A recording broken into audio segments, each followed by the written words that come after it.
आता बघूया टॉप 9 राजकीय बातम्या। केंद्रीय गृहमंत्री अमित शहांची उद्या नांदेडमध्ये शंखनाद सभा, तर भाजपकडून अमित शहांच्या सभेची जय्यत तयारी सुरू। पावसाचा अंदाज पाहता वॉटरप्रूफ मंडपची उभारणी। महायुतीमध्ये सत्ता मिळत नाही, आघाडीमध्ये सत्ता मिळायची।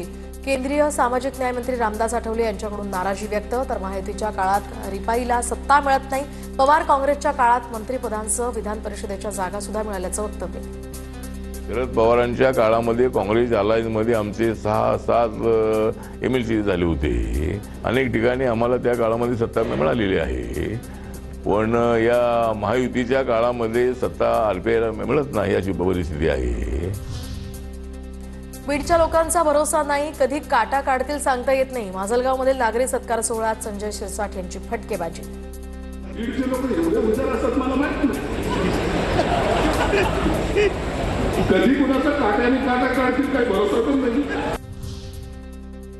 नांदेडचे काँग्रेस जिल्हाध्यक्ष BR कदम यांचा राजीनामा, प्राथमिक सदस्यत्वाचा सुद्धा राजीनामा दिला। उद्या अमित शहांच्या उपस्थितीमध्ये भाजपात प्रवेश, तर नांदेड परभणीतले काँग्रेसचे 2 माजी आमदार सुद्धा भाजपात प्रवेश करणार।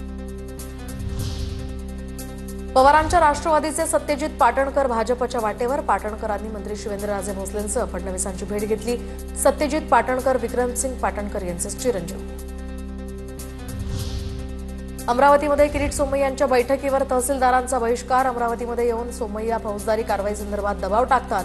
तहसीलदार संघटनेचा आरोप करत जिल्हाधिकाऱ्यांना निवेदन, सोमय्यांच्या बैठकीला उपस्थित राहणार नसल्याचाही निर्णय। निषेध म्हणून संभाजी भिडेंना बांगड्यांचा आहेर पाठवणार, शिवराज्याभिषेक सोहळा समितीचे सदस्य गंगाधर काळकुटेंचा इशारा, संभाजी भिडेंचं शिवराज्याभिषेक सोहळ्यावरून वादग्रस्त वक्तव्य।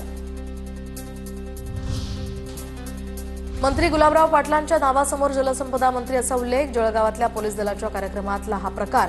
जिल्हा पोलीस दलाचाच जिल्ह्यातील मंत्र्यांच्या खात्यांचा विसर त्यांना पडल्याचं समोर। गुलाबराव पाटील सध्या राज्याचे पाणी पुरवठा मंत्री। कार्यक्रमा ठिकाणी त्या ठिकाणी आपल्याला एक वेगळं पद देण्यात आलेलं आहे, जलसंपदा पद देण्यात आलं। मी वाचलं ते, पण दोघं पाण्याचंच आहे, त्यामुळे मला काही त्याच्यात वाईट वाटलं नाही। थँक्यू।